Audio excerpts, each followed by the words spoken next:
Hi, Dr. Ariane for the Movement Paradigm. We're going to talk today about the importance of vitamin D, how it is a critical vitamin and actually hormone that is essential for preventing many chronic conditions, and it is really essential for our overall immune health.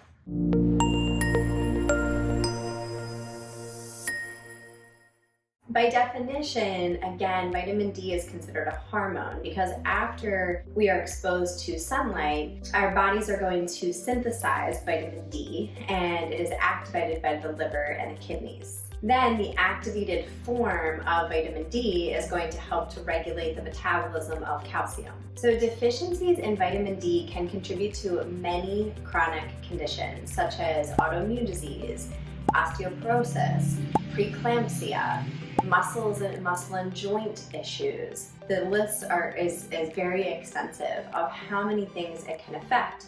More recently, the research is showing that low vitamin D levels are associated with poor recovery of COVID and SARS-CoV-2. So vitamin D is very, very essential, and it is extremely overlooked in our normal blood work panels because we should have our vitamin D levels checked yearly. So what's the first thing that you can do? Number one is have your levels checked.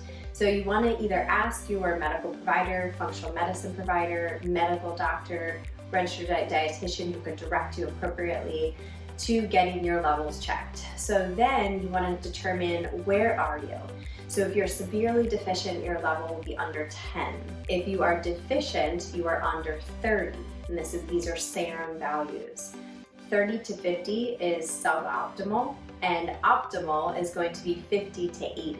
So most often you will find that, and I've found this numerous times over the past couple years, is extremely low vitamin D levels, so 30, 28, so really at that very deficient level, because again, it's a serum level, so if it's at 30, that means you're pretty darn deficient. If you have at a higher level vitamin D, so over 100, you could have a risk of hypercalcemia. The risk is so low, but it is there, meaning that you are not metabolizing calcium properly when you have higher levels, and you could break down bone. So what we're striving for is that 50 to 80. I love my patients around 75 to 80. I think that seems to be best for their innate and their adaptive immunity because vitamin D plays a role in both of those.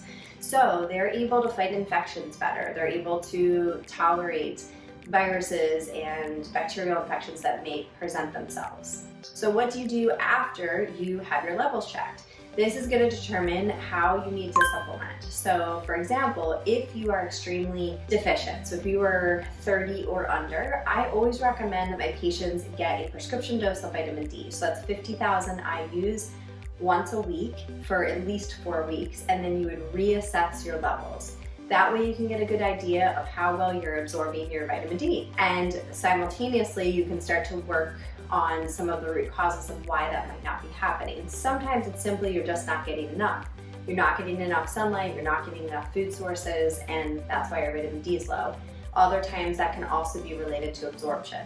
So depending on what your level is, if you're at that 30 to 40 mark, then and you've already taken, let's say, the prescription dose, then you're going to be at around 8,000 IUs. And then if your levels are higher, then you would supplement with a little bit of a lower amount. So if you're at that 50 or more, then you could supplement with 2,000 IUs.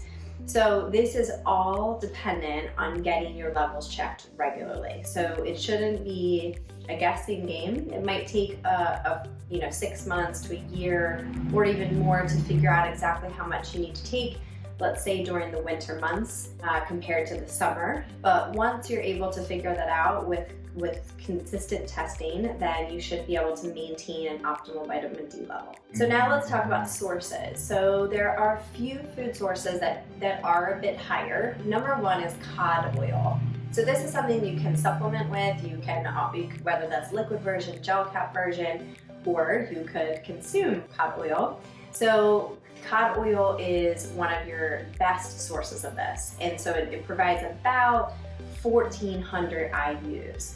But things like salmon, mackerel, and tuna fish are also higher sources.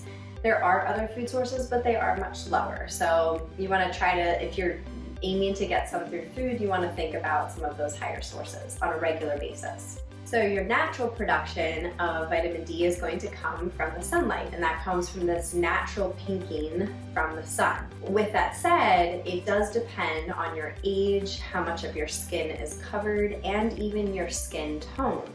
So somebody with a darker skin tone actually requires more vitamin D. So without clothing that is covering everything, on average you're going to make about 10,000 to 15,000 international units.